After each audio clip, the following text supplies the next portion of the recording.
विद्यार्थी मित्र, या अगोदरच्या तासामध्ये आपण संत चोखामेळा यांच्या अभंगातून व्यक्त होणाऱ्या विद्रोहांविषयी वेगवेगळ्या अभ्यासकांची मते काय आहेत त्याविषयीचे विवेचन करत होतो.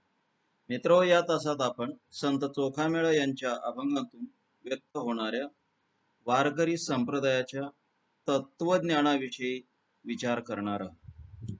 जे जे वारकरी संप्रदायातले संत आहेत त्या सगळ्यांनी अभंगांचं लेखन केलेलं आहे. म्हणजे आपल्याला असं लक्षात येईल की जे संत आहे त्या संतांनी अभंगांचं लेखन करावं किंवा लेखन करावं हा एक अलिखित संकेत दिसतो. आणि दुसरं म्हणजे ते जे जे लेखन करतात किंवा जे अभंग लिहितात त्या अभंगातून जवळपास सगळ्या संतांनी वारकरी संप्रदायाचं तत्वज्ञान सांगितलेलं आहे. विशेषतः नामभक्तीचा पुरस्कार केलेला आहे.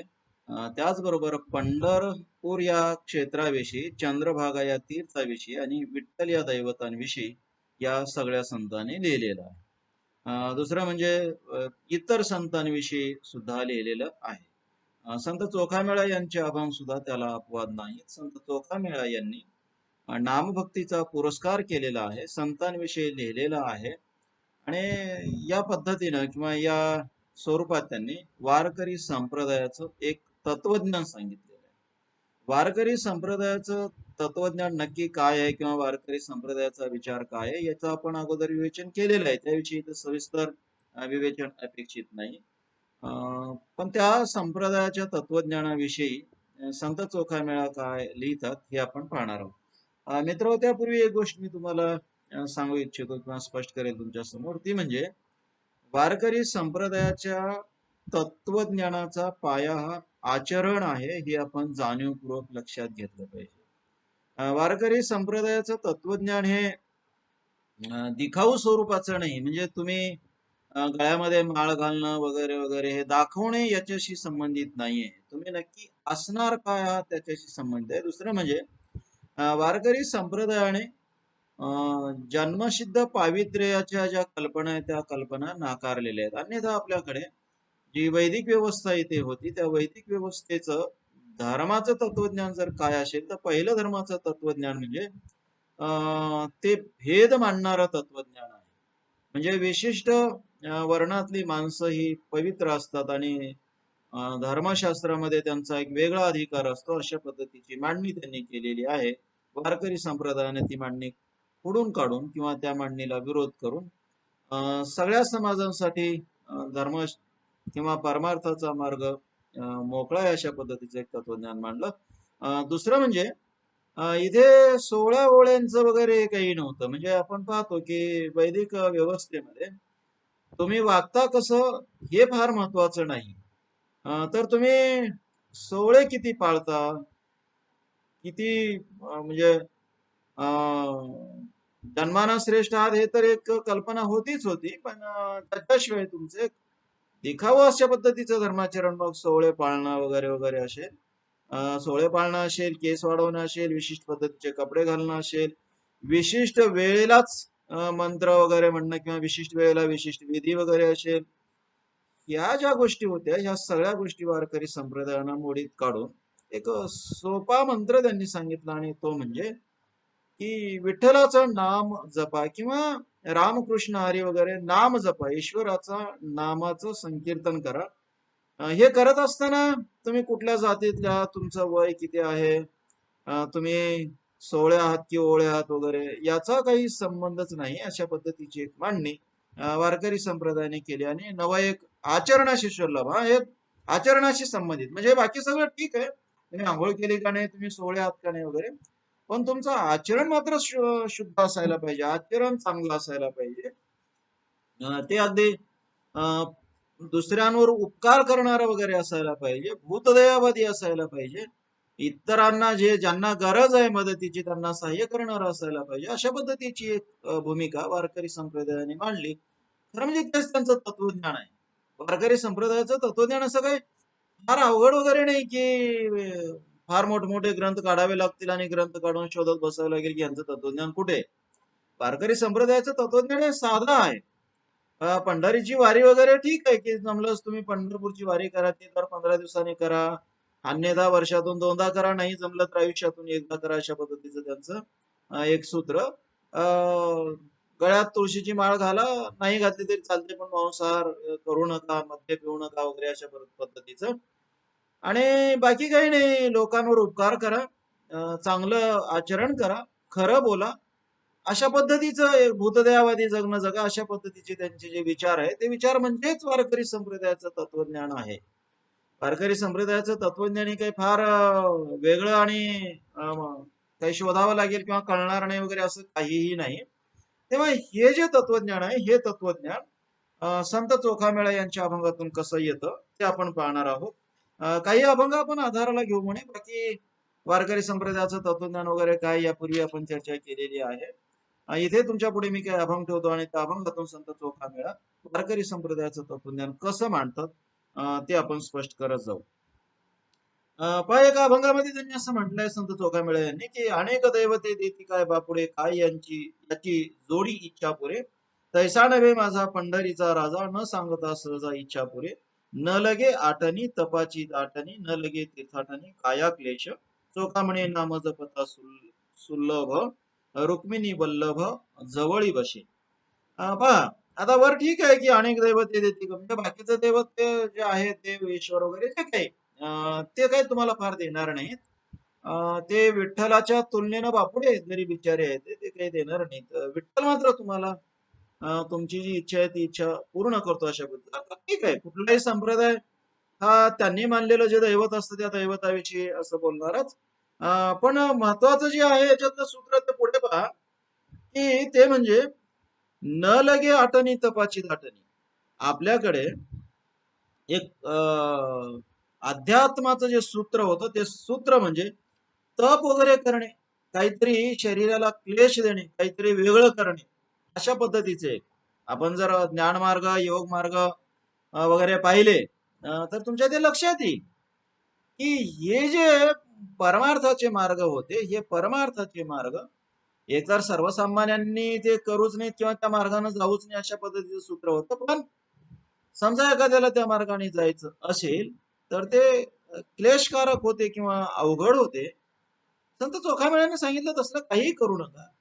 ते पुढे म्हणतात की तीर्थाटनी काया क्लेश, उगीच्या उगी तीर्थाटन वगैरे करत बसू नका, काही बिलकुल गरज नाही तीर्थाटन वगैरे. मित्र हो, वारकरी संप्रदायाचं तत्वज्ञान हेच आहे की जी पूर्व परंपरा होती की एकतर सर्वसामान्याच्या आवाक्याच्या बाहेरची होती आणि सर्वसामान्यांना तिथे संधीच नव्हती. म्हणजे सर्वसामान्यांना एक तिथे येण्यासाठी किंवा तो परमार्थाचा मार्ग आचरणासाठी बंदीच घालण्यात आलेली होती, संधीच नव्हती. आणि दुसरं म्हणजे ते आचरणात आणतील असंही नव्हतं. ते मार्ग जितके अवघड होते की सर्वसामान्य माणसं त्या मार्गाने परमार्थ साधू शकणार नाहीत, असंही ते सूत्रच होतं. तेव्हा वारकरी संप्रदायाने पहिल्यांदा जर काय केलं असेल तर ते की हे सगळं बंद करा, हे काही परमार्थाचा मार्ग नव्हे, अशा पद्धतीचं एक सूत्र मांडलं. संत चोखामेळ्यासारखा व्यक्ती सहजपणे म्हणतो की न लागे आटणी तपाची दाटणी, न लगे तीर्थाटनी काया क्लेश. काय तीर्थाटन वगैरे करत फिरावं लागणार नाही, हे काहीच करू नका. साधं हे करा, सोपं आहे आणि तुम्ही करू शकता असं आहे, आणि ते म्हणजे तुम्ही फक्त ईश्वराचं नाव घ्या, घरी बसूनच घ्या, अशा पद्धतीचं एक मत चोखामेळ्यांनी मांडलेलं आहे. मित्र, हेच आहे वारकरी संप्रदायाचं तत्वज्ञान. बहुमत ग्रंथ करिता पठन, सुख समाधान नव्हे तेने, वेदशास्त्र पुराण करिता श्रवण, सुख समाधान नव्हे देणे, अष्टांग साधन करिता जप यज्ञे, सुख समाधान नव्हे देणे, उपवास पारणे आणि धूम्रपान, सुख समाधान नव्हे देणे, चोखा म्हणे सुख समाधान मूर्ती, पाहता विठ्ठल मूर्ती विठेवरी. चोखामेळ्यांचे तत्वज्ञान आहे. पण विद्यार्थी मित्र, तुम्हाला जाणीवपूर्वक मला हे सांगायचं, तुमच्या लक्षात आणून द्यायचंय की संत चोखामेळा 13व्या शतकामध्ये एक नवा विचार मांडत होते. हे मांडत असताना किती हिंमत करावी लागली असेल किंवा किती हिंमत त्यांची असेल हे आपण लक्षात घेतलं पाहिजे. म्हणजे गेल्या हजारो वर्षापासूनची जी परंपरा होती त्या परंपरेला थेटपणे संत चोखामेळा विरोध करत आहेत. ते सरळ म्हणतात की बहुमत ग्रंथ करिता पठण, सुख समाधान नव्हे तेणे, की तुम्ही ग्रंथाचं पठण वगैरे केल्यानं काही सुख समाधान मिळणार नाही. अन्यथा मित्र हो, आपण हे लक्षात घेतलं पाहिजे की आपल्याकडे ज्ञान मार्ग हा एक परमार्थाचा मार्ग मानलेला होता. आणि दुसरं म्हणजे धर्मशास्त्राचा अभ्यास ही खूप मोठी गोष्ट मानली गेलेली होती. आणि ज्यांना धर्मशास्त्राचा अभ्यास आहे किंवा थोडाफार धर्मज्ञान ज्यांना आहे, त्यांना पवित्र श्रेष्ठ ज्ञानी वगैरे मानण्याची आपल्याकडची परंपरा होती. त्यांना पूजनीय वगैरे मानव अशा पद्धतीची परंपरा होती. आता तुम्ही मला असं म्हणाल की ज्ञान हे पूजनीय मानण्यासारखं नसतं का, किंवा ज्ञानी माणसाला पूजनीय मानू नये का? मित्र, नक्की मानलं पाहिजे. ज्ञान ही गोष्ट महत्वाची आहे. आणि ज्ञानी माणसांचा आदर केला पाहिजे, याच्याविषयी बिलकुल शंका असण्याचं कारण नाही. पण धर्मज्ञान हे ज्ञान म्हणता येईल का, हा मोठा प्रश्न आहे. म्हणजे तुम्ही जेव्हा असं म्हणता की जग मिथ्या आहे आणि ब्रह्म सत्य आहे, आता जग मिथ्या आहे हे ज्ञान म्हणायचं का ब्रह्म सत्य हे ज्ञान म्हणायचं? मी केवळ हेच आधाराला घेऊन केवळ धर्मावर टीका करतो असं नाही, धर्मज्ञानावर टीका करतो असं नाहीये. पण धर्मशास्त्राचं ज्ञान म्हणजे नक्की काय हे आपण सांगू शकू का? सांगता येईल का आपल्याला? एक गोष्ट. आणि दुसरी गोष्ट मित्र महत्वाची म्हणजे ही की धर्मशास्त्राचं ज्ञान हे लोकांच्या उपयोगाचं असते का? हा एक भाग आहे. लोकांना त्यांचा काय फायदा होतो, प्रत्यक्ष जगण्यामध्ये त्याचा उपयोग काय होतो, फायदा काय होतो, हा एक भाग आहे. आणि दुसरा म्हणजे ते ज्ञान घेण्याचं सर्वसामान्यांना स्वातंत्र्य होतं का? बिलकुल नव्हतं ना. म्हणजे किती गोष्टी त्या विसंगती आहे. आणि हे ज्ञान कधीतरी लोकांच्या भल्यासाठी वापरलं गेलेलं आहे का? साधा आपण विचार करा ना, की जी नीतिमूल्यांची कल्पना आहे किंवा जीवन मूल्ये जी आहेत आपल्या धर्मशास्त्रातली, ती जीवन मूल्ये धर्म सांगणाऱ्यांच्या आचरणात होती का? बिलकुल नाही. म्हणजे एकीकडे म्हणायचं की एकच ईश्वर हा सर्वाच्या ठिकाणी अंश रूपामध्ये वावरतो असतो, सगळे सारखेच आहेत, आत्मा एकच आहे. आपण सगळ्यांना समान लेखत होतो का, मानत होतो का? बिलकुल नाही. आपला जो हजारो वर्षाचा सामाजिक व्यवहार आहे, तो सामाजिक व्यवहार हा भेदाभेदाचा आहे. आणि धर्मशास्त्र वाचणारी माणसं त्या ज्ञानाचा उपयोग तर सोडून द्या, त्यांनाही झाला नाही, लोकांनाही झाला नाही, पण त्या अहंकारापोटी अहंगंडापोटी लोकांना तुच्छ लेखत आले. हे आपल्या कालच्या जीवनाचं वास्तव कोणी नाकारू शकते का? नाकारता येणार नाही ना. कारण इतिहासानं जे नोंदवलंय ते आपल्याला स्वीकारावं लागेल. आणि इतिहासाने नोंदवलेलं आहे की ज्यांना कोणाला धर्म कळत होता किंवा कळते असं जे लोक म्हणत होते, ते लोक बाकीच्या लोकांना तुच्छ लेखत होते. एकीकडे धर्मशास्त्रात तत्वज्ञान सांगायचं की आत्मा एक आहे, आणि बाकी मात्र लोकांना कोण्या जातीत तुम्ही जन्माला त्याच्यानुसार हीन लेखलं जायचं. आता अशा धर्माचं ज्ञान असणाऱ्या माणसांच्या विषयी आदर करावा का? कशासाठी आदर करावा, हा प्रश्न नाही का? म्हणून ज्ञानाविषयी माझ्या मनामध्ये आदराचाच भाग आहे. पण अशा माणसांना ज्ञान होतं असं म्हणणं म्हणजे नक्की काय होतं असं आपण म्हणू? कशाचं ज्ञान होतं? ह्या लोकांना ज्ञानी म्हणायचं म्हणजे नक्की काय म्हणायचं, हा प्रश्न नाही का? तेव्हा इथे जे संत चोखामेळा म्हणतात की असं काही केल्यानं काही होत नाही, हे सांगण्याची हिंमत, हे सांगणं, सत्य नोंदवणं, 13व्या शतकामध्ये महार जातीत जन्मलेला एक माणूस हे सांगतोय, हे आपण लक्षात घ्यायला पाहिजे. वेदशास्त्र पुराण करिता श्रवण सुख समाधान नव्हे तेने. अगदी स्पष्टपणे निसंदिग्धपणे संत चोखामेळा सांगतात की बाबा रे, वेदशास्त्र पुराण हे ऐकल्यानं काहीही सुख मिळणार नाही. मित्र हो, वेद हे अपौरुषे आहेत, ब्रह्मदेवाच्या तोंडून ते जन्मलेले आहेत, अशा पद्धतीची आपली कल्पना. आणि थेटपणे संत चोखामेळा म्हणतात की वेदशास्त्र पुराण वगैरे ऐकल्यानं काही फरक पडणार नाही, किंवा ते काही सुखाचं वगैरे साधन नव्हे, किंवा ते सुख नव्हे. या वेदशास्त्र पुराणामध्ये काही नाहीये. हे सांगण्यासाठी खूप लागते ना. आता हे खरंच आहे की वेदशास्त्र पुराणात कथा आहेत इथपर्यंत ठीक आहे, वाचायला हरकत नाही. काही प्रमाणामध्ये त्या काळातलं सामाजिक वास्तव नोंदवलं गेलंय. आणि त्याच्या पलीकडे पाहिलं तर कर्मकांड वगैरे आहे. वेदांपेक्षा पुढच्या रचनेमध्ये कर्मकांडाचं स्तोम आहे आणि त्या कर्मकांडाच्या आधारानं इथल्या विशिष्ट धर्म जातीच्या लोकांनी धर्मालाच जगण्याचं साधन बनवलेलं हे चित्र आपल्याला समोरच्या वेदाच्या नंतरच्या सगळ्या लेखनामधून दिसते आपल्याला. पण मित्र हो, त्या वेदाच्या, शास्त्राच्या, पुराणाच्या विरोधामध्ये कोणी बोलत होतं का? आणि बोलण्याची हिंमत होती का? बोलण्याची हिंमत नव्हती, कोणी बोलत नव्हतं. त्यांना एकतर पापाची भीती घातलेली होती आणि बाकी चालायचं मग खूप की एखादा धर्माच्या विरोधात बोलतो तर त्याला धर्म बहिष्कृत केलं जायचं किंवा धर्माच्या दृष्टीनं धर्माच्या आधारानं तो माणूस वाईटच आहे अशाच पद्धतीची कल्पना केली जायची. आपल्याकडे चार्वाक परंपरा किंवा ज्याला लोकायत परंपरा म्हणू ती नेहमीच निंदनीय ठरवली गेली. त्या परंपरेचा आपल्याकडे जे खरं ज्ञान होतं त्याचा सन्मान कधी केला गेलाच नाही. समाजाने त्याला दूरच ठेवलेलं आहे. त्याचं कारण समाजाच्या मनामध्ये एक सोयीचं तत्वज्ञान बिंबवलेलं होतं आणि ते तत्वज्ञानाचं असं होतं की धर्म सांगतो तेच तुम्ही आचरणात आणा, तेच ऐका, त्याच्या पलीकडे काय ऐकू नका. चार्वाक तत्वज्ञान जे खरं ज्ञान होतं ते तर धर्मशास्त्राच्या विरोधात बोलत होतं.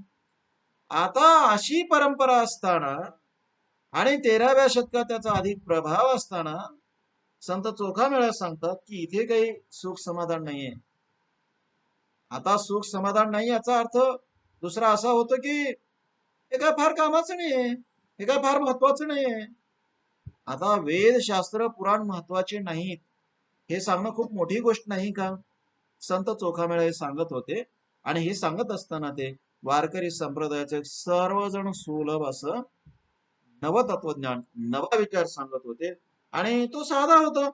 पुढे ते असं म्हणतात की अष्टांग साधन करिता जप यज्ञ सुख समाधान नव्हे. म्हणजे कोणत्याही प्रकारचं साधन करू नका, जप तप करू नका, यज्ञ वगैरे करू नका, याच्यात काही नाहीये. उपवास पारणे आणि धूम्रपान. उपवास करू नका, पारणे हा उपवासाचा एक प्रकार आहे, शिवरात्रीला येतो. तरी असं काही करू नका तुम्ही, याच्यात काही नाही. किंवा बाकीचे जे धूम्रपान इथं सरळ आता चोखामेळ्यानं म्हणायचं असं की आपल्याकडे गांजा ओढणारी माणसं सुद्धा मोठे संत म्हणून मानले जातात किंवा तोही एक परमार्थाचा मार्ग आणि मग ज्याला वाम मार्ग वगैरे आपण म्हणू जे काही ते असं एक सुरूच आहे आपल्याकडे. हे सगळं काही सुखाचं नव्हे आणि हिताचंही नव्हे. ही भूमिका चोखामेळा 13व्या शतकात मांडत होते की ज्या माणसाला धर्म व्यवस्थेची सूत्र ज्यांच्या हाती होती त्या माणसाने हीन लेखलं होतं, याला काही कळतच नाही असं म्हटलं होतं. तो एक माणूस नवा विचार सांगतोय हे आपण लक्षात घेतलं पाहिजे. हे खूप महत्वाचं आहे. अन्यथा त्या काळामध्ये महार जाती जन्मलेल्या माणसालाही काही कळते, तोही काही चार माणसांच्या हिताचं सांगू शकतो आणि त्याचंही माणसाने ऐकलं पाहिजे. हे मान्य होतं का? हे बिलकुल मान्य नव्हतं. त्या काळामध्ये संत चोखामेळा सांगतात की बाबा रे, असलं काही करू नका, असले काही क्लेश करून घेऊ नका. चोखामणे सुख समाधानवरती पाहता विठ्ठल मूर्ती विठेवरे. काहीच करू नका. हे एक वेळ विठ्ठलाचं दर्शन घ्या, त्या विठ्ठलाचं नाव घ्या, बस संपलं, बाकी काही करू नका. मित्र हो, तुम्ही जर नीट हा अर्थ लक्षात घेतला, हा अभंग लक्षात घेतला तर सरळ सरळ तुमच्या असं लक्षात येईल की चोखामेळा परंपरेनं चालत आला आणि लोकमनावर प्रचंड प्रभाव असलेला धर्म नाकारत आहेत. वैदिक व्यवस्था नाकारत आहेत, वैदिक व्यवस्थेवर प्रखर टीका करत आहेत. हे आपण लक्षात घेतलं पाहिजे. आणखी एक संत चोखामेळा यांचा असाच अभंग आहे. तो अभंग असा आहे बा की संत चोखामेळा असं म्हणतात की वारी पंढरीची तोची वार करी दया क्षमा बरी वशे देते. संत चोखामेळाने सोपा मार्ग सांगितला की काही नाही रे बाबा, पंढरपूरची वारी करा आणि जो पंढरपूरची वारी करतो तो वारकरी आहे. आणि त्याने पुढे सांगितलं की जो वारकरी आहे दया क्षमा बरी वशे देते.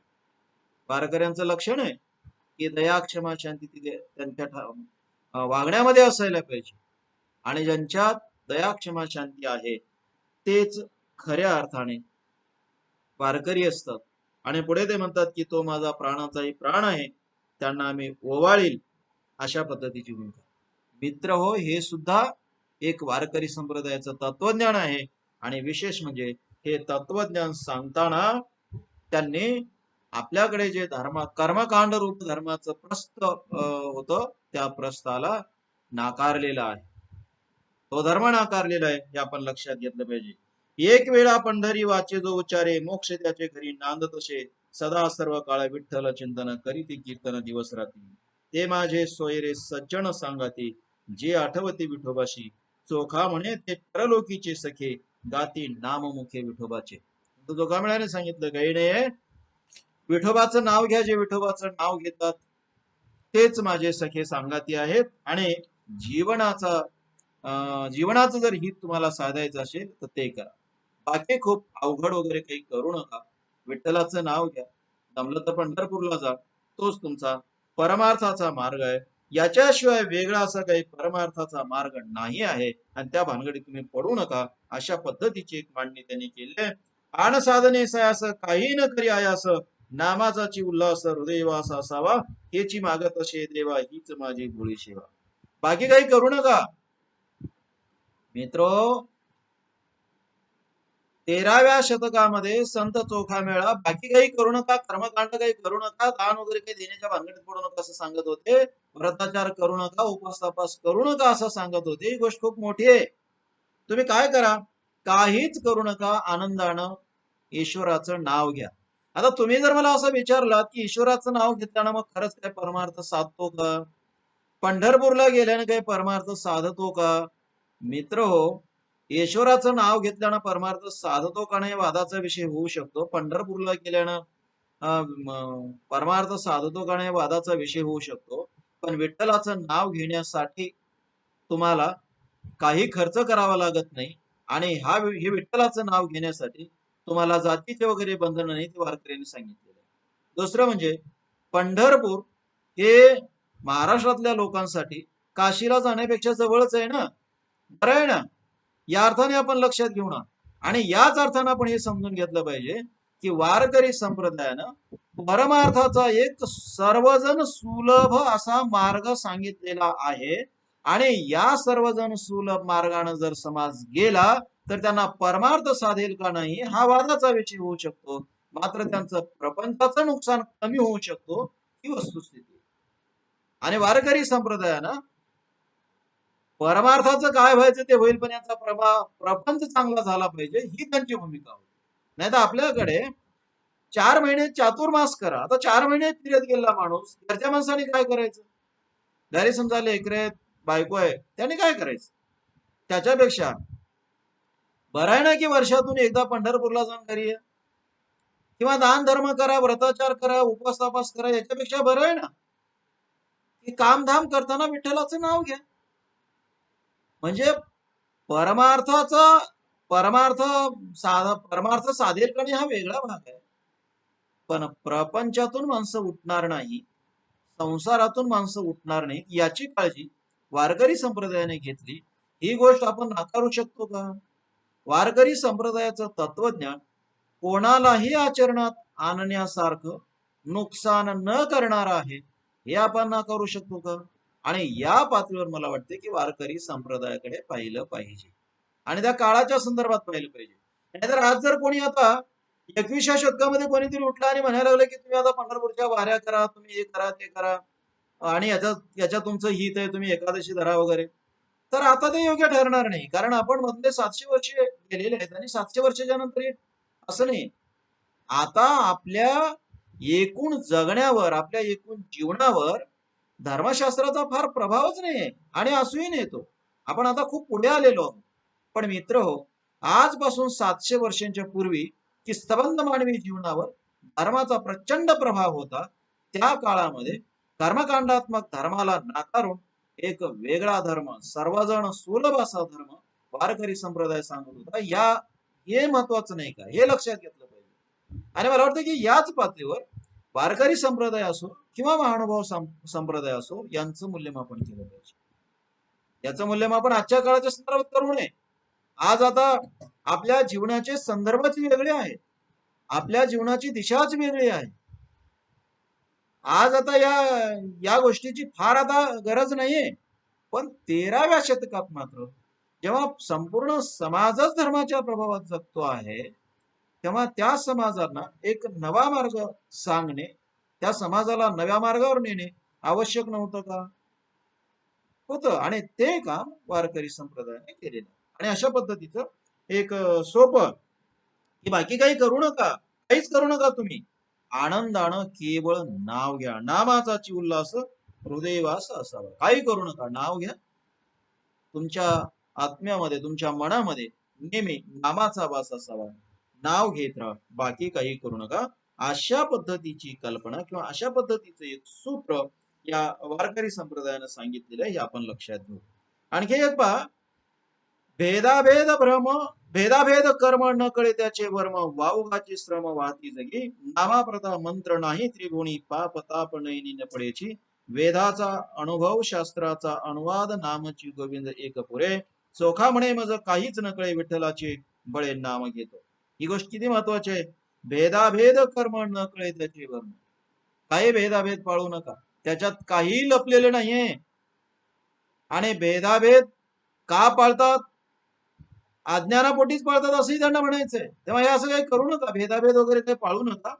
वावुगाची श्रम वाहती जगी, व्यर्थ श्रम आहे. भेदाभेद पाळणं किंवा सोळे ओळे हा जो प्रकार आहे ना, हे व्यर्थ विनाकारांचे, याच्यात काही अर्थ दडलेला नाही. यात ना ते भेदाभेद पाळणाऱ्याचं, सोळे ओळे करणाऱ्याचं हित आहे, ना इतरांचं हित आहे. कोणाचं हित नाही असं काही करू नका. या जगात, या जगात म्हणजे त्यांच्या दृष्टीनं कलियुगात म्हणा किंवा या मृत्यूलोकात इथं म्हणा, या पृथ्वीवर म्हणा, नामाच्या शिवाय दुसरा मंत्र नाही, पाप ताप नयनी न पडेची. पाप तर राहतच नाही, पण तुमचे जे संकट आहे ते संकट सुद्धा राहत. ताप म्हणजे संकट, आपण असं गृहीत करू की जीवनामधले जे संकट आहे, जे अडीअडचणी, ते सुद्धा राहत. मित्र हो, नाव घेतल्यानं काय होते हा वादाचा विषय, तुम्हाला त्याच्यात जायचं नाहीये. पण एवढं सोपं एक तत्वज्ञान वारकरी संप्रदाय सांगत होता, आणि संत चोखामेळा हे सांगत होते, हे लक्षात. हे सांगणं त्या काळामध्ये सोपं होतं का? तत्वज्ञान सोपं होतं, पण हे सोपं तत्वज्ञान सांगणं सोपं होतं का? सोपं नव्हतं मित्र हो. त्या काळात जे जे असं काही सोपं सांगत होते, त्यांना त्यांना मरण पत्करावं लागलंय किंवा मरणाच्या वाटेनं जावं लागलेलं आहे. असंच सोपं चक्रधर स्वामी सांगत होते. चक्रधर स्वामीनं अवघड काही सांगितलेलं नाही, अतिशय सोपं सांगितलं. एक जीवनाचा समतेवर आधारलेला मार्ग सांगितला. त्यांना कुठल्या मार्गाने जावं लागलं? त्यांची हत्या झाली. अनेक विचारवंतांनी मान्य केले तशा पद्धतीची त्यांची हत्या झालेली.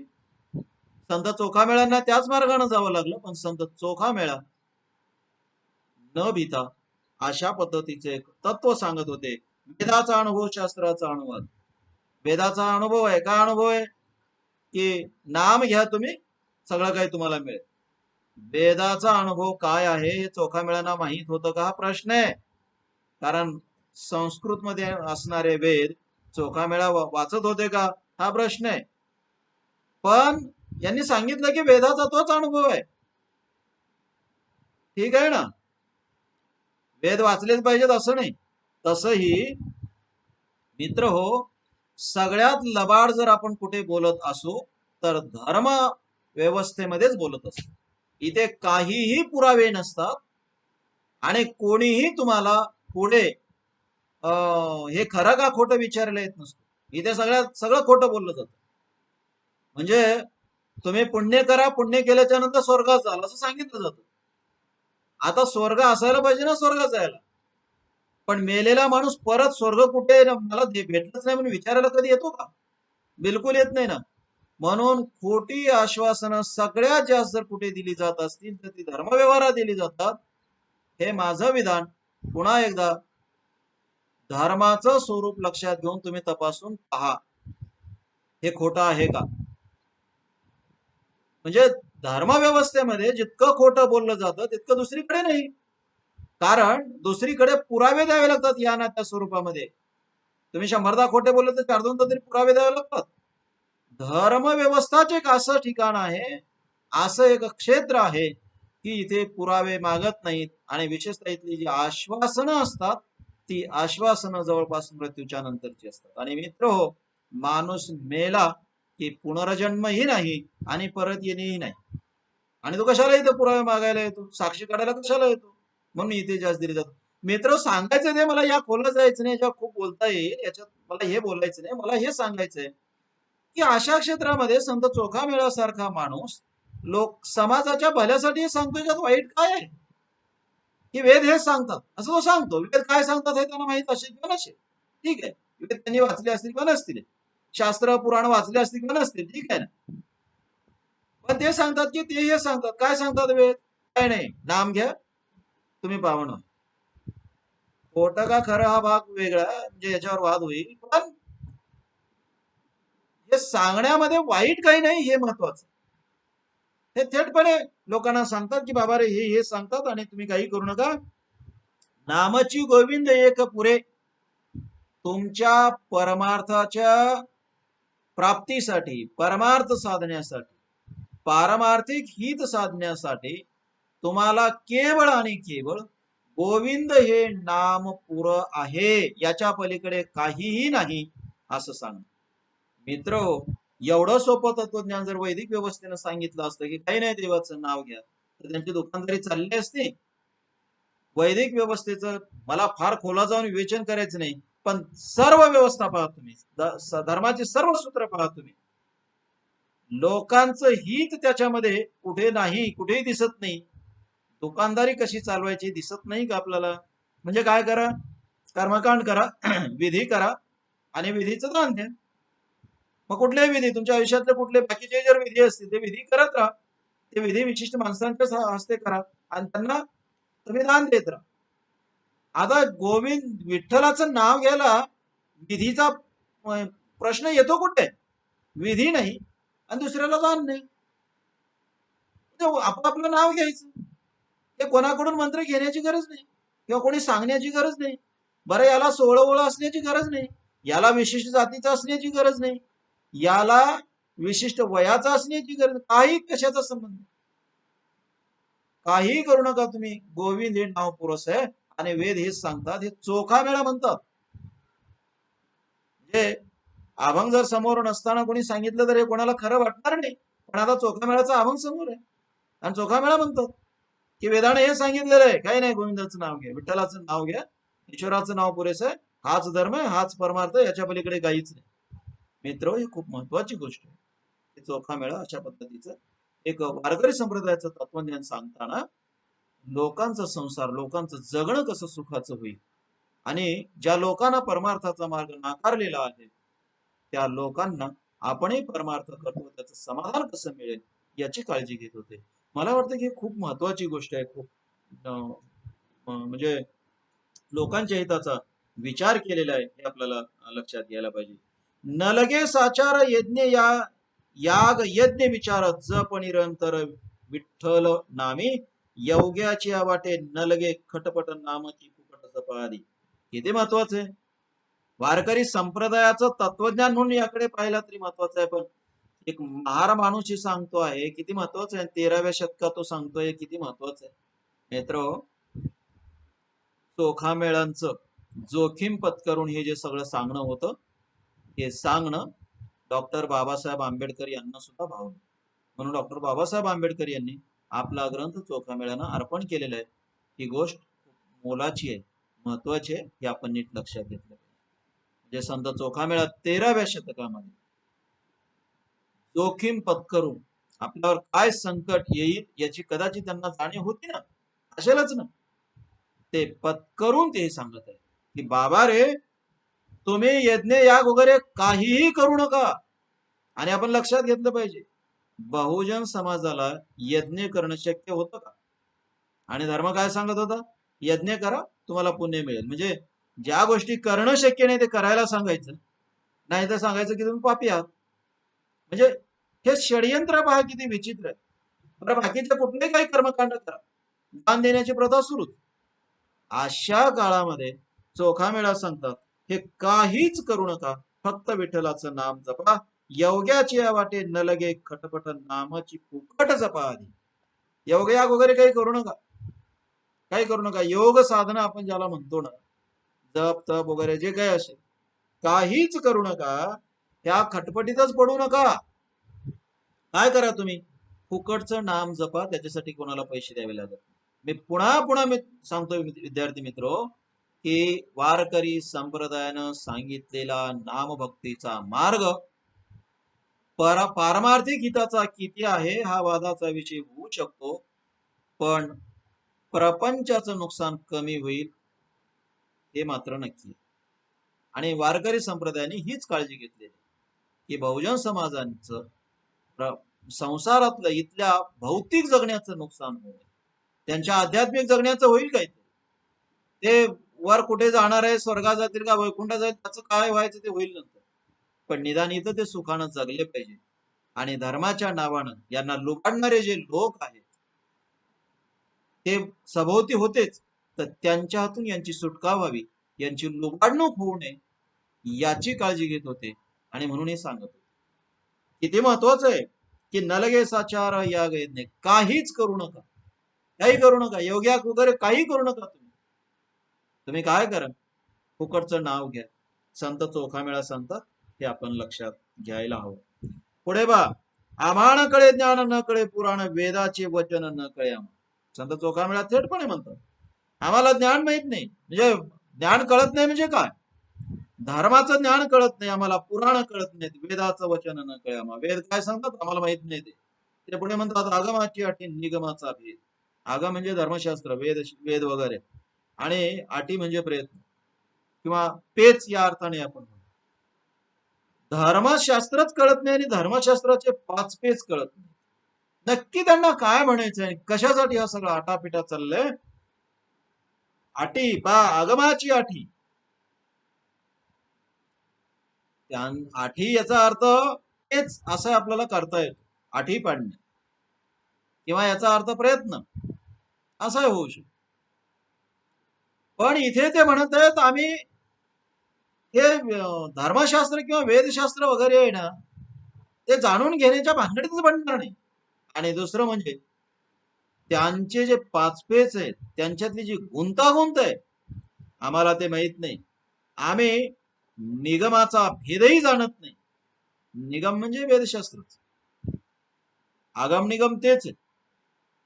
तेव्हा याच्यातला जो भेद आहे तोही आम्ही जाणत नाही, किंबहुना आम्ही तो नाकारतो. आणि तुमच्या लक्षात येईल, एकीकडे वेदाचे दाखले द्यायचे आणि दुसरीकडे समाजामध्ये भेदाभेद करायचे, जातीचा भेद करायचा, असं सूत्र नव्हतं का आपल्याकडे. अशा काळामध्ये संत चोखामेळा सांगतात की आम्ही काहीही जाणत नाही, किंबहुना आम्ही हे मानत नाही, असाही त्याचा अर्थ लावता येतो. आम्ही सर्व सर्व नाकारतो, शास्त्राचा संवाद न कळे आम्ही शास्त्राशी संवादच करत, किंवा आम्ही ते जाणूनच घेत नाही, किंवा आम्हाला ते फार महत्वाचं वाटतच नाही. योग याग तप अष्टांग साधन न कळेची दान व्रत, आम्हाला योग याग तप किंवा अष्टांग साधन हे आम्हाला जाणून घ्यायचं नाही, आम्हाला माहित नाही हे खरं, पण आम्हाला जाणून सुद्धा घ्यायचं नाही. न कळेची दान व्रत, व्रताचार कळत नाही, तप कळत नाही आणि दानही कळत नाही. आता दुसरीकडे आपण हे लक्षात घेतलं पाहिजे, यांच्याकडे दान देण्यासाठी होतं का काही, अगोदर ज्यांना भिकेला लावलं होतं ना समज, धर्मशास्त्रानं किंवा धर्माने ज्यांना भिकेला लावलं होतं आणि भिकेला लावले या माणसाकडे पुन्हा दान मागायचे. ते म्हणतात की आम्हाला हे दान फिन देणं माहित नाही, आम्ही हे काहीच करणार नाही. पुढे ते म्हणतात चोखा म्हणे माझा भोळा भाव देवा, गायीने केशवा नाम तुझे मित्र हो हा अभंग. पुन्हा एकदा तुमच्या नजरेच्या पुढे आणा, पुन्हा एकदा वाचा, तुम्ही नीट अर्थ लावा, मग तुम्हाला कळेल की चोखामेळा हे सामान्य व्यक्तिमत्व नाहीये. चोखामेळा हे परमार्थाचं नवतत्वज्ञान सांगत असतानाच प्रपंचालाच आटी घालणार किंवा प्रपंचाचाच म्हणजे नाश करणारा किंवा प्रपंच सुखाना लोक करणार नाहीत अशा पद्धतीचं आहे की ते जे वैदिक तत्वज्ञान सांगितलेलं होतं ते वैदिक तत्वज्ञान नाकारत आहे. ती खूप महत्वाची गोष्ट नाही का, की आम्ही काही जाणत नाही, आगम निगम जाणत नाही. चोखामेळा म्हणत आहे ते, म्हणजे 13व्या शतकामध्ये चोखामेळाने हे असं म्हणणं साधी गोष्ट होती का. आणि म्हणून तर चोखामेळा हे एवढं सांगत होते, पराकोटीचं एवढं टोकाचे विचार सांगत होते, म्हणून तर चोखामेळ्याची हत्या झाली असण्याची शक्यता जास्त आहे. अनेक विचारवंतांनी अभ्यासकांनी जे म्हटलेलं आहे की चोखामेळ्याची हत्या झाली, ते का होणी चोखामेळ्यांची हत्या? त्या काळात ज्यांच्या हाती धर्मशास्त्र होतं किंवा धर्माची सूत्र होती, त्या लोकांच्या विरोधामध्ये चोखामेळा जर एवढे बोलत असतील, एवढं कठोर बोलत असतील, तर ते तेच करणार ना. कारण त्यांची जी परंपरा आहे ती परंपरा अशीच आहे ना, अगदी अलीकडच्या काळापर्यंत. तेव्हा मित्र हो, संत चोखामेळा मानवी हिताचं ते तत्वज्ञान सांगत होते. परमार्थ सोडून द्या, प्रपंच सुखाचा कसा होईल याची काळजी घेत होते. हे मला पुन्हा पुन्हा तुमच्या लक्षात आणून द्यायचंय. योग याग तप व्रत आणि दान करिता साधन नाना कष्ट. हे करू नका, हे वेगवेगळे जे आहेत योग असेल याग असेल किंवा तप व्रत दान वगैरे, हे कष्टाचे साधन आहे. त्याच्यापेक्षा बाबा रे, सुलभ सोपारे विठोबाचे नाम सकळ साधनाची मूळवीज. काहीच करू नका तुम्ही, केवळ विठ्ठलाचं नाव घ्या, ते सुलभ आहे अशा पद्धतीचं. पहा, नामाचे सामर्थ्य विष ते अमृत ऐशी हे प्रचित आहे जीवा. ते नाम सोपे विठ्ठल विठ्ठल नको काळ वेळ जपे आधी. नेम धर्म काही न लगे साधन सुखे नारायण जप करो. हे ते महत्वाचं आहे की तू बाकी काही करू नको, तू नाम घे, विष सुद्धा अमृत होईल. मित्र हो, नाम घेतल्यानं विष अमृत होते का हा वेगळा भाग. नाही तर तुम्ही मला असा प्रश्न विचाराल, खेड्यामध्ये साप चावलाय, नाम घेतलं तर चालते का? आता मित्र, नाम घेतल्यानं विष उतरत नाही, तुम्हालाही कळतं मलाही कळतं. पण इथे त्या विषयापेक्षाही वाईट जे धर्मशास्त्राचं एक विष होतं लोकांना जखडून टाकणार, त्याच्यावरचा उतारा काय आहे दुसरा? हेच आहे ना. त्याच्यातून सोडवण्यासाठी की त्यांना एक आश्वासन देणं की बाबा रे, काही काळजी करू नका, तुम्ही नाम घ्या, हे आश्वासन देणं. आणि आश्वासन देऊन त्यांना त्यातून सोडवणं आणि त्यांना एका नव्या मार्गावर आणणं, डोळस अशा भक्तीच्या मार्गावर आणणं, हे आवश्यक नव्हतं का? मित्र, हे केलं. आणि याच्यामध्ये जे म्हणतात नेम धर्म काही न लगे साधन, किती महत्वाचं आहे. आपल्याकडचा धर्म काय होता? आपल्याकडचा धर्म हा दिखाव होता, 16 ओळ्याचा धर्म होता. आणि तिथे काय म्हणतात? नेम धर्म काही न लगे साधन. नेम धर्म काहीच नाही. आपल्याकडे आजही पहा तुम्ही, धर्मशास्त्रामध्ये किंवा आपल्याकडचा जो धर्म आहे, तो धर्म वेळ पाहतो, मुहूर्त पाहतो, विशिष्ट मुहूर्त. त्याच्यानंतर 16 ओळे प्रचंड पाळतो. 16 ओळ्याशी संबंधित आहे आपला धर्म. आणि त्याच्या मागे गेला तुम्ही की जन्मानच कोण पवित्र आहे तिथे जाऊन पोहोचतो हा धर्म. म्हणजे हा धर्म व्यवहारा 16 ओळ्याचे, आंघोळ करा वगैरे, ओले कपडे अंगावर ठेवा वगैरे, पण त्याच्या पलीकडे गेला तर जन्मानच कोण 16, अशा पद्धतीची एक मांडणी केली गेली. आणि वेळेचं बंधन. आता हे सगळं टाळणं, हे सगळं नाकारणं सोपं होतं का? की तुम्ही काही नेम पाळू नका, काय पाळू नका, 16 ओळ पाळू नका. मित्र, हे वैदिक व्यवस्थेवरचा प्रचंड मोठा हल्ला नव्हता का? त्यांच्या विरोधातलं बंड नव्हतं का हे? की काही सायास लागत नाही, काहीही काळ वेळ लागत नाही, नेमच पाळावा लागत नाही, नियम पाळावा लागत नाही, गरज नाही. हे बंड नव्हतं, हे बंड होत. हे तुम्ही काहीच करू नका. तुम्ही काय करा? काही नाही, सुखानं तुम्ही देवाचं नाव घ्या. मित्र हो, सोहळ्याचं सोंग करून त्या सोहळ्याच्या आड, त्या अशा दिखाऊ धर्माचरणाच्या आड जे पापाचरण सुरू होतं आणि लोकांचं शोषण जे सुरू होतं, भोळ्या भावड्या लोकांचं जे शोषण सुरू होतं, त्यावर थेट चोखामेळाने ही टीका केली किंवा थेट चोखामेळाने तेच नाकारायला सांगितलेलं आहे. आणि ते 16 ओळ, त्या 16 ओळ्यातला धर्म, त्यांचे कर्मकांड, हे सगळं नाकारा. देवाचं नाव घ्या, चालेल अशा पद्धतीचे सांगणं होतं. तुम्हाला किती पटतं, किती समजतं, हे तुमचं तुम्ही सांगू जाणं. पण मला असं वाटतं की हे खूप महत्वाचं होतं आणि हे काम संत चोखामेळा करत होते, ते आपण लक्षात घ्यायला पाहिजे. बाकी भरपूर अभंग आहेत. अखंड नामाचे चिंतन सर्व काळ त्याने सफळ संसार होय जणा. काही करू नका, तुम्ही नेहमी नाव घेत राहा, बाकी काहीच करू नका. नाम हे सोपे जपता विठ्ठल, अवघ्याची फळ हाता लागे, अशा पद्धतीचं. किंवा योगी याग तप जप अनुष्ठान तीर्थ व्रत दान नाम जपत, हे सगळं नाम जपले की मिळते, बाकी काहीच करू नका अशा पद्धतीचं. अवघ्या साधनाचे सर रामकृष्ण उच्चार, काही नाही, बाकी सगळं जे तुमचं आहे ते व्यर्थ. रामकृष्ण किंवा देवाच्या नावाचा उच्चार करा, सगळंच तुमच्या हाती लागतं अशा पद्धतीचं. किंवा सुखाकारणे करी तळमळ जपे सर्व काळ विठ्ठल वाचे तेने सर्व सुख होईल अंतरा चुकती वीर झारा जन्म मरण न लगे वेचावे धनाची पेटी धरा नाम कंठी विठोबाचे बैसुनी निवांत करावे चिंतन रामकृष्ण नारायण दीननिशी. किती महत्वाचं आहे, यज्ञ करा दान धर्म करा असं ज्या काळामध्ये सांगितलं जात होतं त्या काळामध्ये सांगतात की न लगे वेचावे धनाची पेटी. पैसे खर्च करावे लागत नाही, पैसे खर्च करू नका. त्या दान धर्माच्या म्हणजे धर्म दान देणे हाच धर्म. दान धर्म म्हणजे काय? दान देणे हाच धर्म. म्हणजे एका वरच्या वर्गाचा धर्म काय? दान घेणे.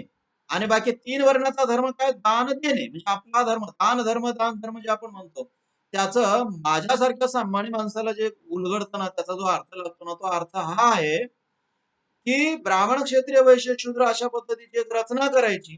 त्यापैकी सर्वात वरच्या वर्णाने दान घेणे आणि खालच्या 3 वर्णाने दान करत राहणे. मग ज्याच्या त्याच्या पद्धतीने दान करत राहणे. म्हणजे क्षत्रियाने काही पैसे देणे, काही गायी वगैरे देणे वगैरे असे ते. बाकी वैश्याने वगैरे त्यांच्याकडचे काही धान्य असतील काही वस्तू असतील ते देत राहणे आणि खालच्या वर्गाने सेवा करत राहणे. यांना त्या स्वरूपामध्ये देणे आणि त्यांनी घेणे हा दान धर्म आपल्याकडचा जो धर्माचं स्वरूप आहे ना दान धर्माचं स्वरूप आहे अशा पद्धतीचं. मित्र हो, संत चोखामेळा 13व्या शतकात सांगतात की हे सगळं सोडून द्या, काहीच करावं लागत नाही. तुम्ही फक्त एवढंच करा की तुम्ही विठ्ठलाचं नाव घ्या. आता इतका सोपा आणि इतका चांगला मार्ग सांगणं हे वेगळे पण नाही का हे आपण लक्षात घेतलं पाहिजे. आणखी एक अभंग असं आहे, ओखटे गोमटे असोत नरनारी दोची अक्षरी पावन होती. ओखटे गोमटे. आपण आता हे ओखटेचं तुम्हाला जरा नवल वाटेल की माणसाच्या दिसण्याशी धर्म होता का, पण आपण म्हणत नाही का की किती गचाळ राहतात, किती वाईट दिसतात किंवा किती घाण राहतात. आणि अशाच पद्धतीने तर आपण विशिष्ट समाजाला अस्पर्श वगैरे समजतो ना, वाईट समजतो. त्यांच्या दिसण्यापासूनच आपण हीन म्हणतो. दिसायला चांगले नाही तिथपासून आपण हीन. ते अमंग राहतात, आंघोळ करत नाही इथपासून, आणि मग जातीवर जायचं आणि मग ही विशिष्ट जात वगैरे. संत चोखामेळा सांगतात ओखटे कोमटे असोत नरनारी. जातीनं तर तुम्ही काही असा, दिसायला कसे असा, तुम्ही स्त्री असा की पुरुष असा, तुमचं वय कुठलंही असो, तुमचा व्यवसाय कुठलाही असो, काहीही असो, तुम्ही फक्त 2 अक्षर जपा, बाकी काहीच करू नका. न लगे अधिकार वर्णावर्ण धर्म. कल्पना करा, संत चोखामेळे सांगत आहे महार जातीत जन्मलेला एक माणूस 13व्या शतकामध्ये तिथल्या वर्ण व्यवस्थेच्या समर्थकांच्या पुढे थेटपणे निसंदिग्धपणे ओरडून सांगतोय, आव्हान देऊन सांगतोय, न लगे अधिकार वर्णावर्ण धर्म. ते समाजाला सांगतायत बाबा रे, आपल्याकडचा जो धर्म आहे ना तो वर्णावर आधारलाय. वर्णावर नाही म्हणजे कोण धर्म कसा आचरायचा आहे, आपल्याकडची वर्ण व्यवस्था सांगते. त्यांनी सांगितलं हे वर्णावर्ण धर्माचा संबंधच नाही. ते काही अधिकाराचं तुम्ही करू नका. म्हणजे ब्राह्मण असेल तर त्यांना हा अधिकार आहे, क्षत्रिय असेल तर हा अधिकार आहे. त्यांनी सांगितले तर सगळ्यांना सारखाच अधिकार आहे. इथे वेगळे पण काहीच नाहीये. नाम प्रवर्म याची अर्थ, नाव हेच परमर्म आहे आणि सगळ्यांना इथे संधी आहे. इथे बिलकुल काही कोणाला बंधन नाहीत किंवा काही कोणी वाईट चांगला वाईट सुंदर असुंदर किंवा असं काही नाही. जातीनं ही श्रेष्ठ असं काहीच नाही. चोखामेळाने कल्पना करणार तुम्ही, चोखामेळाने 13व्या शतकात हे सांगणं किमतीचं आणि जोखमीचं काम नव्हते. आपल्याला बऱ्याचदा चोखामेळ्यांचे असे अभंग माहीत नसतात किंवा आपण फार जाणीवपूर्वक हे अभंग लक्षात घेत नाही की चोखामेळा नक्की काय सांगत होते, काय करत होते. न करी काया क्लेश उपवास पारणे नाम संकीर्तने कार्यसिद्धी. काहीच करू नका तुम्ही, काही करू नका. शरीराला क्लेश देऊ नका. नाम संकीर्तने कार्यसिद्धी. तुमचं सगळं कार्य नामामुळे पार पडेल. नाव घ्या. किती सोपा आहे सांगत आहेत, किती सोपा मंत्र सांगत आहेत किंवा परमार्थाचा किती सोपा मार्ग सांगत आहेत हे आपण लक्षात घ्यायला पाहिजे. पुढे त्यांनी असे म्हटलेलं आहे, गाता नाम विठ्ठलाचे भय नाही त्या यमाचे. मित्र, यम असतो का नाही हा प्रश्न वेगळा. चोखामेळांनी काही येम वगैरे पाहिलेलं नव्हतं. कदाचित मला तर नेहमी असं वाटत राहते की संत नामदेव असतील, चोखामेळा असतील, संत तुकाराम वगैरे असतील, हे इतके शहाणे होते, इतकं यांना कळत होतं की त्यांना हेही कळत असावं की येम वगैरे काही नसते, थोतांड आहे. स्वर्ग नरक वगैरे थोतांड आहे, वैकुंठही थोतांड आहे. ते फक्त लोकांच्या समाधानासाठी हे सांगत होते की पंढरपूर हे वैकुंठ आहे, तुम्ही इथं नाम जपा, मग तुम्ही वैकुंठात जाणार वगैरे. पण या लोकांना कळत असावं. संत तुकारामाने एका ठिकाणी असं स्पष्टपणे म्हटलेलं आहे ऐसा देव वदवावी वाणी, नाही ऐशे मणी कल्पावे. पुढे काहीतरी एक शब्द आहे, पण त्यांनी असं म्हटलेलं आहे की देव आहे असं लोकांना सांगावं, पण नक्की लक्षात घ्यावं की देव नाही. संत तुकारामाने असंही म्हटलेलं आहे, माझ्यासाठी देव मेला, असेल त्याला असो. मग हे असं का सांगत होते देव वगैरे आहे?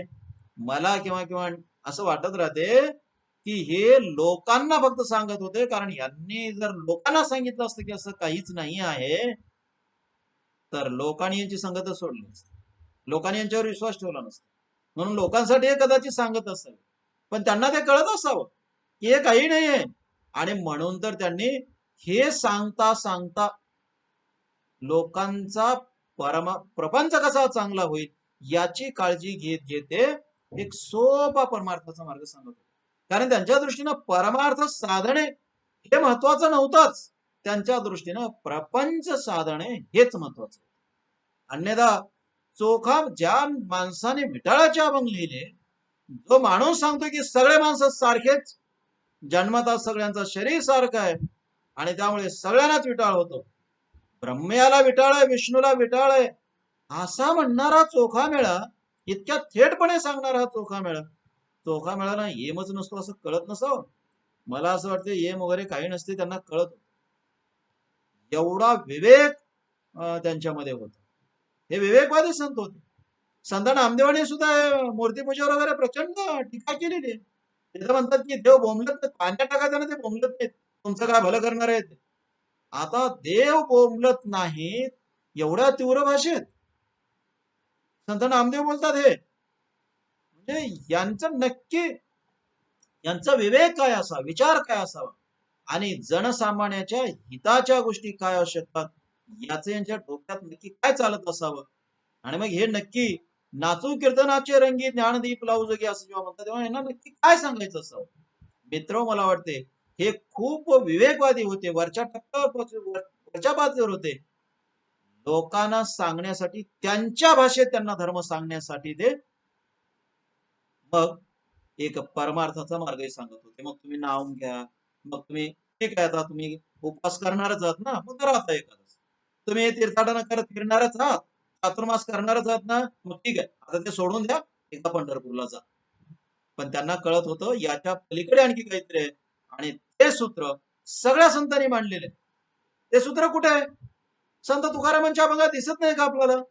परोपकार तेच पुण्य आहे आणि परपिडा तेच पाप आहे, ते थेटपणे सांगतात ना. जे का रंजले गांजले त्याशी म्हणे जो आपले, तिथे साधू ओळखावा देव तिथे जाणावा, हे संत तुकारामांचं म्हणणं. तिथे कळत नाही का आपल्याला त्यांना नक्की परमार्थ कुठे सांगायचंय किंवा काय सांगायचंय, त्यांना हे सांगायचं. पण लोक केवळ हेच सांगून ऐकणार नाहीत, म्हणून ते दुसरे सांगत होते. आणि मग दुसरं सांगताना वारी करा, भजन कीर्तन करा, मग तुम्ही नाम जपा, तुम्ही मग एखाद्याचा उपवास करा, हे ते सांगत होते. आणि हे सांगणं यांची गरज नव्हती मित्र, यांच्याही पेक्षा अधिक गरज होती ती त्या काळातल्या समाजाची, कारण ते त्या पातळीवर जगत होते, त्यांची ती गरज होती. हे आपण लक्षात घेतलं पाहिजे. पण थेटपणे ते सांगतात की गाता नाम विठ्ठलाचे, भय नाही त्या यमाचे. कारण आपल्याकडे नेहमी ईश्वर आहे म्हणजे काय, कशासाठी ईश्वर आहे मित्र हो? दुःखाच्या निवारणासाठी, सुखाच्या प्राप्तीसाठीच देव आहे. या दोन गोष्टी तुम्ही मायनस करा, देवाचं अस्तित्व संपून जाते. आपल्याला सुख तो देऊ शकत नाही आणि दुःखातून तो सोडू शकत नाही, हे ज्याला पटते त्याला दुसरं काहीच करावं लागत नाही, तो देव मानू शकत नाही. आपण देव का मानतो? आपला विश्वास काय आहे? आपल्याला असं वाटत असते की देव दुःखातून सोडवतो आणि सुख देतो. फार अवघड नाही. देव आपल्या मनात का आहे किंवा देव आपण का पाळतो हे समजून घेणं का फार अवघड नाही, याच्यासाठीच आहे ना. मग आपल्याकडे ज्याच्या आधी धर्मशास्त्र होती किंवा धर्माची सूत्र होती त्यांनी काय केलं, त्यांनी हे देवाचं थोतांड उभं करता करता दुसरं एक हे केलं की तुम्ही मेल्याच्या नंतर तुम्हाला नरकात जावं लागते, त्याच्यासाठी तुम्हाला पुण्य करावं लागतं. येम अन्यथा तुम्हाला नरकात जावं लागते, तिथे येम तुम्हाला प्रचंड त्रास देतो. मग त्याच्यासाठी नरक नावाची कल्पना उभी केली, येम नावाचा देव निर्माण केला, येमाची भीती घातली. आशा काय दाखवली तुम्हाला, स्वर्गात जाण्याची आशा दाखवली. त्याच्यासाठी करायचं काय, आमची सेवा करा आणि आम्हाला दान धर्म करा. मित्र संत चोखा मिळत त्याच्यावर प्रहार करतात आणि सांगतात की येम काहीच करू शकत नाही, येम काही करणार नाही ना. मग आता विठ्ठलाचे बहीण नाही त्या येमाची. आता येम म्हणजे ज्यांच्या हाती धर्मसूत्र होती ती माणसं भीती घालून धर्म राबवत होते आणि संत चोखा मेळा ती भीती काढून टाकत होते. हे सूत्र तुम्ही लक्षात घेणार आहात की नाही, त्या भीतीवरच प्रहार करत होते ना. येम काही करत नाही, विठ्ठलाचं नाव घ्या, निर्धास्त राहा, येम तुमच्या वाटेलाच येणार नाही. किती महत्वाचं सूत्र आहे. आता हे नीट लक्षात न घेता येम आहे का नाही हे विचारण्यात काही मतलब आहे का, हे विचारण्यात काही मतलब नाही, हे नका विचारू येम आहे का नाही.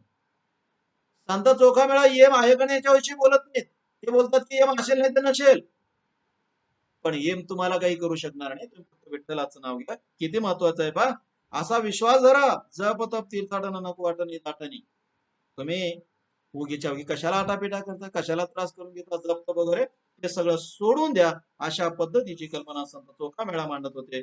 मला वाटते हे आपण नीट लक्षात घ्यायला पाहिजे. आणखी एका ठिकाणी असं म्हटलंय, धिक तो आचार, धिक तो विचार, धिक तो संसार, धिक जन्म, धिक ते पठन, धिक ते पुराण, धिक यज्ञ हवन केले त्याने, धिक ब्रह्मज्ञान वावगे या गोष्टी दया क्षमा पोटी शांतीने. कोणाचा धिकार, मित्र हो, जे स्वतःला धर्मज्ञानी समजत होते त्यांचा धिक्कार आहे. तो ते म्हणतात धिक तो विचार, धिक तो संसार, धिक जन्म, धिक ते पठन, धिक ते पुराण. तुमचं जे पाठांतर आहे, पूजापाठ करणं असेल, मंत्राचं पाठांतर असेल, ते धिक्क आहे, धिक्क आहे. धिक्क यज्ञ हवन केले तेने, जे यज्ञ हवन करतात ते धिक्क आहेत आणि यज्ञ हवन धिक्क म्हणजे तोच आहे, ते बिना कामाचं आहे. म्हणजे त्याचा धिक्कार करावा नाकारावा असंच आहे, ते टाकून द्यावं अशा पद्धतीचं आहे. आता हे सगळं म्हणजे तुम्ही पुन्हा वाचा, हे ज्यांच्या हाती धर्मसूत्र होती आणि जे आम्ही इथं भोदेव आहोत म्हणून मिरवत होते त्यांचा धिक्कार चोखा मेळा करतात. चोखा मेळाने कुठली जोखीम उचललेली होती हे कळत नाही. धिक्क ब्रह्मज्ञान वाहू घ्या या गोष्टी, त्यांचं ब्रह्मज्ञान वाहू काय धिक्क आहे. ज्याच्या पोटी दया क्षमा शांती नाही ते सगळं धिक्क आहेत. आणि आपल्याकडे जे धर्मशास्त्र सांगत होते त्यांच्याकडे दया क्षमा पोटी होती का त्यांचे, हे दया क्षमा शांती जर पोटी असती तर पहिलं साधं सूत्र आहे की त्यांनी कोणाला वर्ण व्यवस्थेची किंवा जातीच्या आधाराने हीन लेखलं असतं. त्यांच्या पोटी जर दया क्षमा शांती असती तर त्यांनी मनुस्मृती कधीच जाळली असती. डिसेंबर 1927 हा दिवस उजा तो दिवस येण्याची वाट पाहिली नसती त्यांनी. आणि डॉक्टर बाबासाहेब आंबेडकरांना 27 मध्ये मनुस्मृती जाळावीच लागली नसती, ती फार पूर्वीच कधीतरी जाळली असती किंवा मित्र हो ती लिहिलीच गेली नसती. ज्यांच्या पोटी हे दया क्षमा शांती वगैरे नव्हती ना त्यांनी ती लिहिलेली आहे, आणि ज्यांच्या पोटी हे गुण नव्हते त्यांनी ती टिकवली राबवली, आणि तीच माणसं आजही मनुस्मृतीचा अभिमान गातात किंवा त्यांच्याविषयी आपले पण जगतात. कारण ज्यात खचोखच भेदाभेद भरलेला आहे, लोकांना हीन लेखलेलं आहे, काही लोकांना जाणीवपूर्वक तुच्छ लेखलेलं आहे, ते जर तुम्हाला आपलंसं वाटते, ते तत्वज्ञान जर तुम्हाला आपलंसं वाटते, तर मग दया क्षमा शांती कशी काय असेल तुमच्याकडे, म्हणजे असं कसं काय म्हणताय, नाही ना म्हणताय ना. कारण दया क्षमा शांती आणि त्याच्यातलं तत्वज्ञान ह्या दोन विरोधी गोष्टी आहेत, ह्याच्यात खूप अंतर आहे. आता चोखा मेळा हे सांगत आहेत की बाबा रे हे जे ब्रह्मज्ञान सांगणारे आहेत आणि व्यर्थ गोष्टी करतात बडबड करतात ना, ते त्यांचा धिक्कार असो. कल्पना करा, संत चोखा मेळा 13व्या शतकात बोलत आहे. आजही आपण बोललो तर आपल्या घरावर कधी दगड पडते सांगता येत नाही. संत चोखा मेळा 13व्या शतकात हे सांगत आहेत, तेव्हा संत चोखा मेळांचं हे सांगणं आपण नीट लक्षात घ्यायला पाहिजे असं मला वाटतंय. पुढे त्यांनी असं म्हटलेलं आहे, चोखामणी ऐसा परमार्थ साधावा नाही तरी फार व्हावा खरायसा. बाबा रे, काही करू नका तुम्ही, संतांना वगैरे शरण संत तुम्हाला सांगतील, तिथे तुमचा उद्धार होईल. हे एवढं करा. आणि एवढं जर तुम्हाला करता येत नसेल तर उगीच तुम्ही गाढवासारखं ओझं वाहता. हे ब्रह्मज्ञान वगैरे जे आहे, वेद वगैरे काही नाही, गाढवाचं ओझं आहे. हे काही वाहू नका, असलं काही कर्मकांडात्मक धर्म वगैरे नसतो. अशा पद्धतीची मांडणी संत चोखामेळा त्या काळामध्ये करत होते, हे आपण लक्षात घेतलं पाहिजे. आपला विचार न कळे जशी ते या संसाराशी पशु आले, पशुचा उपयोग बहुता परी आहे, हा तो वाया जाय नरदेह, परिभ्रांती फुली पडली जिचा, आवडी केशवा नाठविती, चोखामणे नाम जपता फुकाचे, काय याचे वेचे जाणवित. संत चोखामेळ्यांच्या या अभंगाचा अर्थ जो ते आपल्या आपल्या पद्धतीने लावतील. आणखी कोणाच्या हाती जर हा अभंग पडला तर ते त्याच्या पद्धतीने अर्थ लावतील की संत चोखामेळा धर्म कसे सांगत होते, अध्यात्म कसं सांगत होते. माझ्यासारखा माणूस याचा दुसरा अर्थ सांगू शकतो ना. दुसरा अर्थ असा की ते सरळ म्हणत आहेत, आपला विचार न कळते अशी ते या संसाराशी पशु आले. ज्याला स्वतःच हित कळत नाही, त्याच्यात आणि जनावरात काही फरक नाही, असा याचा सरळ सरळ अर्थ नाही का? सरळ अर्थ लागतो ना. आणि मग हित कशात आहे आपलं? संत चोखामेळ्याने पुन्हा पुन्हा सांगितलेलं आहे की कर्मकांडात्मक धर्म हा आचरणात योग्य नव्हे, हा चांगला नव्हे. आता मागे जो आपण पाहिला त्याच्यामध्ये त्यांनी थेट म्हटलेलं आहे की महत्वाचं काय आहे, तुमचं आचरण महत्वाचं आहे. तुमच्या आचरणामध्ये दया, क्षमा, शांती वगैरे असायला पाहिजे, हे महत्वाचं. हेच संत तुकारामांनी नंतरच्या काळामध्ये सांगितलंय किंवा सगळ्या संतांनी सांगितलं. आता हे तुम्ही करा. हे सोडून देऊन जर तुम्ही जप तप वगैरे करत असाल, कर्मकांड सापडत असाल आणि तुम्हाला तुमचं हित कळत नसाल, तर तुम्ही पशु म्हणून जन्माला आलेल्या पशुत आणि तुमच्यात काही फरक नाही. ते पुढे म्हणतात, पशुचा उपयोग बहुतापरी आहे, हा तो वाया जाय नरदेह. बाबा रे, तुम्ही प्राण्यापेक्षा वाईट आहात, कारण प्राणी एकदाचे बरे, त्यांचा वेगवेगळ्या कामासाठी उपयोग तरी होतो. तुमचा काय होतो? तुमचा तोही उपयोग होत नाही. म्हणून ते पुढे म्हणतात, बाबा काही करू नका रे, असलं करण्यापेक्षा तुम्ही फुकटचं नाम जपा. त्याच्यासाठी काय तुमचं धन खर्च व्हायला लागलंय का? संत चोखामेळा. आता एखादा अर्थ लावू शकतो की संसारातून मुक्त होण्यासाठी संत चोखामेळा हे ज्ञान सांगतात, ठीक आहे ना. म्हणजे तसं नाहीच असं माझं म्हणणं नाही, पण मित्र हो, त्याच्यातून मुक्त होण्यासाठी संत चोखामेळा मार्ग कोणता सांगत आहे? ठीक आहे ना, तुम्ही हे संसारातून मुक्त व्हा, परमार्थ साधा. पण परमार्थ साधण्याचा त्यांनी सांगितलेला मार्ग लक्षात घ्या ना. ते म्हणतात, फुकटचं नाम जप, बाकी काही करू नको. हे महत्वाचं नाही का? हे महत्वाचं आहे, हे आपण लक्षात घेतलं पाहिजे. ही गोष्ट पुन्हा पुन्हा मी तुम्हाला सांगतोय, लक्षात आणून देतोय. तेव्हा संत चोखामेळा यांचे अनेक अभंग आहेत, खूप अभंग आहेत. अशा अनेक अभंगातून आपल्याला संत चोखामेळ्यांचं, वारकरी संप्रदायाचं तत्वज्ञान आणि विशेष म्हणजे परमार्थाचा सोपा मार्ग सांगता सांगता लोकांच्या प्रपंचाची काळजी करणारा एक विचार, एक तत्व संत चोखामेळा यांच्या अभंगामध्ये भरून उरले. संत तुकारामाने जे म्हटलेलं होतं की बुडत ये जण न देखवे डोळा, हे जे सूत्र आहे, हे सूत्र ज्यांनी वारकरी संप्रदायाचा पाया रचला, तिथपासून ते नंतरच्या सगळ्या कळस करणाऱ्या संत तुकारामपर्यंत सर्वांच्याच अभंगामध्ये, म्हणजे संत चोखामेळ्यांच्या अभंगात आहे, संत नामदेवांच्या अभंगात आहे, बंका महाराजांच्या अभंगात आहे, संत जनाबाईंच्या अभंगात आहे, सगळ्यांच्या अभंगात आहे. संत जनाबाई तरी दुसरं काय सांगते? हे सांगते ना की फुकटचं नाव घ्या, एम काही करणार. संत चोखामेळा तेच सांगतो. तेव्हा वारकरी संप्रदायाचं तत्वज्ञानच मुळात परमार्थाचा सोपा मार्ग सांगताना प्रपंचाचं हित जपणे याच्याशी संबंधित आहेत. लोकांचं नुकसान होणे, लोक सुखाने जगावेत याची काळजी ते घेतात. संत चोखामेळाने त्यांच्या अभंगातून जे परमार्थ मार्ग सांगितला किंवा वारकरी संप्रदायाचं जे तत्वज्ञान सांगितलं, ते तत्वज्ञान तसंच आहे, हे आपण लक्षात घ्यावं असं मला वाटते. संत चोखामेळांच्या अभंगातून जे वारकरी संप्रदायाचं तत्वज्ञान व्यक्त झालंय, त्याचे काही तपशील दिलेले आहेत, पण असे अनेक अभंग त्यांचे आहेत, ते तुम्ही शोधू शकता. हेच अभंग तुम्ही आधाराला घेतले पाहिजेत असं नाही. बिलकुल खूप अभंग आहे, तुम्ही तुमच्या पद्धतीनं आधाराला अभंग घेऊन या मुद्द्याचं विश्लेषण करू शकता. ठीक आहे, हा घटक आपण इथं थांबवू.